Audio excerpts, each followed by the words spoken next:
all wrapped up in 7 hours of RedZone football. And I'll see you there for it. Oh, wait, what happened to commercial free? That's a whole long story.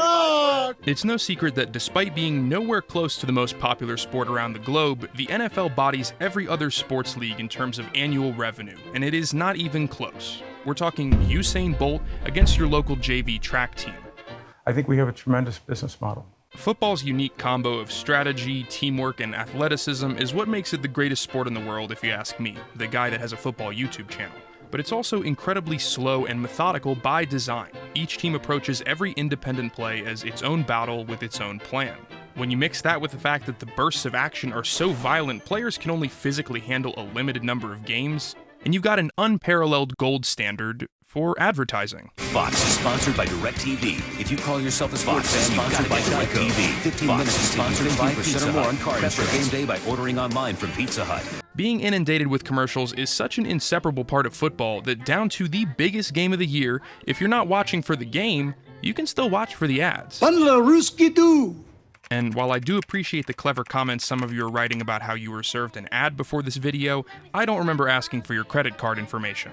On the other hand, is $378, $200 $520, $480, $155, or an additional $10.99 a month. So to a ton of fans, a product that provides them with all the action football has to offer and none of its endless advertising, that literally sounds like an offer that is too good to be true.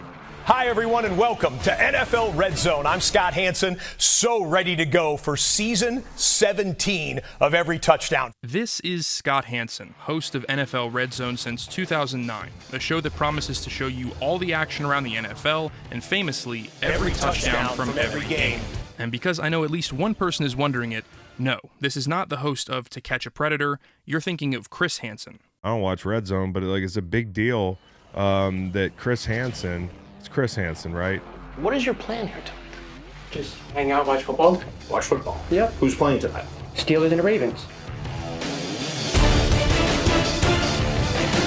Scott Hansen and NFL RedZone stand atop the shoulders of recap giants like Chris Berman and Howard Cosell, but translate their frenetic energy to live whip-around coverage of whichever team is closest to the end zone, tracking drive after drive, and along the way mixing in key milestones, injuries, and developing storylines. Derrick Henry, first touchdown of the day for Baltimore. It's 34-10, and that touchdown is fairly significant, in fact, historic for Derrick Henry. All this and more, complete with a host who has mastered the art of tossing out catchphrases like they're hype grenades. Octobox is number 3. All right, let's go to the Octobox right now as we go to the Octobox. Let's go to the Octobox as we catch our breath in the first few moments. Witching hours number 2. I hate it, but yeah, witching hours 2. It is now the witching hour. The witching hour. The witching hour. When wins become losses and losses become wins. That's number 1. 7 hours of commercial-free football start now. NFL RedZone isn't everyone's cup of tea, but over the past decade especially, it has become a lot of fans' absolute favorite cup of tea, me included. Don't get me wrong, I enjoy the island games every other night of the week and twice on Christmas, but there's nothing quite like an electric finish in the early window where Scott is frantically calling 4 potential game-winning drives at once. Dak Prescott, touchdown, George Pickens. The Cowboys take the lead. Lead changes in the fourth quarter, 4 of them. It's really just a treat to see someone that so obviously oozes passion for what he does. Oh, you're kidding me! No way! No way! Speaking of passion, I've never seen any man as committed to a bit as Scott Hansen is to the meme that he won't take a piss for 7 hours. He lives for every question about it and will die laughing at the exact same joke he's heard for over 15 years now, because that's just what a professional does. All right, how often do you go to the bathroom over a 7-hour period? 0 times. Was there a board meeting where they're like, we need somebody who cannot pee? Or you got Will you have time to go to the bathroom? Nothing but respect for Scott around here, a certified piss warrior, but it's also worth mentioning that despite the fact his name has become completely inseparable from RedZone over the years, Scott Hansen was not the first to host a RedZone show. This iteration of NFL RedZone as we know it today began airing all the way back in 2009, but it was preceded 4 years earlier by a version on DirecTV called the RedZone channel, and that was hosted up until 2023 by Andrew Siciliano. Back then, DirecTV had a stranglehold on the rights to NFL Sunday Ticket, and the RedZone channel was created as a perk for those who subscribed to their top-tier superfan package. You were looking at about $400 for the season in order to gain access to the RedZone channel, and that was pre-inflation. But even with the insane price tag, the RedZone channel garnered a cult following that grew to love Siciliano's dry delivery and this feeling that you were chilling in the ad-free VIP area. And let's go there and check it out. Week 8 as we are underway on the RedZone channel.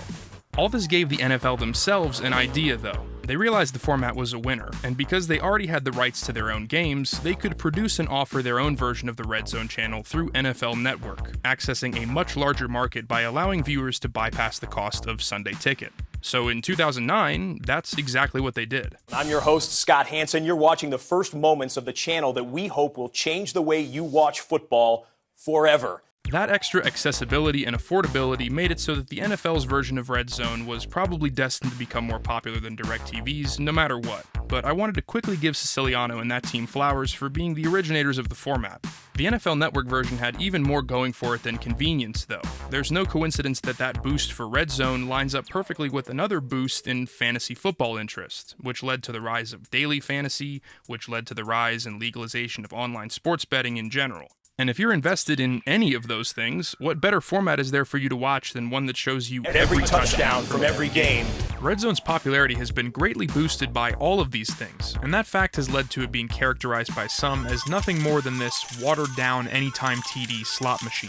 I'll tell you the other secret about RedZone is it's all degenerate gamblers and it's all fantasy football enthusiasts, and we're all just staring at our phones anyways. But while that slice of the audience is certainly real, I think that characterization ignores the fact that what united every RedZone fan under the same umbrella was always that initial promise. 7 hours of commercial-free football start now. That became the defining catchphrase of RedZone for good reason, because it was a genuinely impressive promise and delivery on that promise for well over a decade. In 2015, Anthony Krupe did a study for Ad Age that analyzed exactly how much time in commercials NFL RedZone viewers were missing as a result of them fulfilling that commercial-free promise. If a RedZone viewer watched 6.5 hours of RedZone weekly versus 6.5 hours of standard football broadcasting, over a 17-week season, they'd completely bypass 38 hours and 45 minutes of commercials. 38 hours and 45 minutes. That's the equivalent of watching The Godfather 13 times, except instead of The Godfather, it's 4,600 30-second commercials. When you hear a figure like that, you think, holy shit, how did they not capitulate to the ad tsunami even sooner? But the thing that kept RedZone safe and sound was the fact that it's always been a paywalled standalone product. You don't get RedZone unless you look for and pay for RedZone. I look over and the guy's looking right at me. Give it to me. Give it to me. Instinctively, I knew he wanted me to say, 7 hours of commercial-free football starts now. It's time to acknowledge the elephant. RedZone has commercials now. It has had them in every episode so far in the 2025 season, and Scott Hansen's iconic promise to viewers is gone, reduced into a catchphrase with the same energy as a sterile corporate boardroom. And hey, for us, it's all about the football. So 7 hours of RedZone football starts now. But RedZone casually dropping its most recognizable, central promise to its audience isn't interesting just because they did it. It's how they went about that move strategically, and what it says about how companies today are willing to treat even their most loyal customers. But I don't think anybody's upset about the commercials. I mean, whoa, chill out, man. No need to do tricks on it just yet. The story of ad encroachment into NFL RedZone actually begins way before ESPN's Reddest boy helped break the news in the most embarrassing way possible. But I don't think anybody's upset about the commercials. From the very beginning, RedZone has always been pressure testing the limits of the words commercial free, kind of like you would a stealth section in a video game, seeing just how much you can get away with before the CPU enemies finally notice. Huh? Whose footprints are these? Huh? What was that noise? We'll start small with brand sponsors for particular highlight segments. That's reasonable. That soon gives way to full program sponsors, sure. Then we'll make the sponsor a little more noticeable by putting it in a big red box like it's in a YouTube thumbnail. And then when it's 2023 and sports betting has been widely legalized, let's bring DraftKings back as our official sponsor and let them take things a step further by injecting the opening scoreboard with money lines, over-unders, the necessary disclaimers, a custom promo code. Okay, that's it. That's plenty. But maybe one more thing. Since RedZone shows stats in an LRAP overlay at certain points, we can just slip in an ad right there for, let's say, 8 seconds. Bam, boom, and we're still commercial free. So you can see how this approach was a low and slow formula to advertise a little more and a little more without prompting any real reaction at all, like a frog in a nice warm pot that surely will never boil. It's a sketchy semantic loophole for your famously commercial-free product, but the NFL likely could have continued to get away with more and more of that less intrusive advertising approach, especially considering they had a 7-hour broadcast as their canvas. But sometimes when you're playing those stealth sections, you get tired of baiting out the enemies one by one, going slowly but surely, so intentionally, you get caught just to see what happens. In Week 15 of the 2024 season, NFL RedZone aired its first series of full commercials, double-boxed, but with full audio taking priority over the ongoing football action. 4 different advertisements played over the course of that test broadcast, and notably, Scott Hansen's catchphrase remained the same at the beginning of the show. 7 hours of commercial-free football start now. This prompted a wave of backlash at RedZone and its host for the first time ever in its 16-year history, and it was justified. Not only for the phrase being used, but more so the decision to knowingly change the product given to customers after they already paid you for something else. RedZone didn't air any more ads after that test broadcast in December 2024, but Scott Hansen did change his phrase at the beginning just in case, and also gave a sincere apology to fans. Hey everyone, I just wanted to take a quick second and apologize for using the commercial-free catchphrase at the top of last show. In no uncertain terms, this test was a PR shitshow for RedZone, and fans made it very clear that it would completely sully the product more than any other decision could. But it had still secured its objective, placing a seed in the minds of viewers that commercials were now on the table for a famously commercial-free product, and that alone is incredibly powerful. You can roll it back, you can say it was only a test, but the fact remains that it already happened once, and that makes it all the easier to accept if it happens again. What do you think about that, Pat? Do you agree with that? But I don't think anybody's upset about the commercials. I mean, it's an easy thing to kind of tweet about and post about, but I don't think anybody's turning it off because of commercials, and the NFL knows that. Now this magnificent clip, this Onion headline-ass premise, is from just after the moment when Scott Hansen effectively broke the news that commercials were here to stay on RedZone for the 2025 season and beyond. The business folks handle the business. Of course. And I have no say over different elements that could or could not be in the show. Okay. We all understand what the NFL is. As soon as we heard it's in 50 million homes and everybody's watching it, we knew immediately that there's going to be commercials dropped in there. But I don't think anybody's upset about the commercials. Naturally, literally everyone that watched this was repulsed by it, and McAfee would go on to apologize and state that he only thought he was speaking for a large number of people, and that he personally viewed ads on RedZone as an inevitability that he'd resign to as soon as they tested out commercials once. Interesting. Now, some people might be saying, no, this wasn't embarrassing and pathetic on McAfee's part, it was calculated and pathetic, because Pat McAfee's show is on ESPN, and in August 2025, ESPN bought NFL Network and the rights to NFL RedZone in exchange for a 10% stake in their company. All good things must come to an end, especially when ESPN and Disney get involved. But while it would be nice to stick Stephen A. Smith in my thumbnail for those sweet hate clicks, ESPN did not make the decision to put ads into RedZone full-time. NFL Network still has full creative control over the show, and the deal has not even been approved yet, so this entire debacle was the NFL's doing. But all that ambiguity certainly helps the NFL bury the lead. And if Pat McAfee's reaction didn't align ESPN closely enough, they also got ESPN's top insider, Adam Schefter, to send out one of his signature, "just thought you guys should know" tweets. For those unfamiliar, whenever a controversy strikes, Adam Schefter pulls out his phone and does what every journalism student is taught to do. Tweet out a blatant PR statement from whichever side of the story has more power, but make sure you frame it as helpful, objective context. All this fun stuff took place in the span of just over 24 hours in a window that led directly up to the kickoff of the first NFL game of the season. Which means, for added clarity, NFL RedZone did not publicly disclose that their product would be changing permanently from the one fans had paid for well over a decade until less than 4 days before their first broadcast of the season. Could they have put out a press release that ripped the band-aid off and was transparent with consumers? Yeah, but why risk subscription cancellations and all this negative attention early when you could just let someone else deal with it later? Now, there were some other changes last year that people noticed in RedZone. One in particular I'm thinking of. The experimentation with commercials. Oh boy, here we go. Do we know what direction that's going? Let me say this. I do not handle the business side of things. That someone else was Scott Hansen, who did his off-season media circuit as he does every year, only this time he had to put his tap dancing shoes on, because inevitably after that test at the end of 2024, everyone was going to ask him the obvious question. Now these guys are laughing over here like that was the most evasive answer in the world. It was impressive.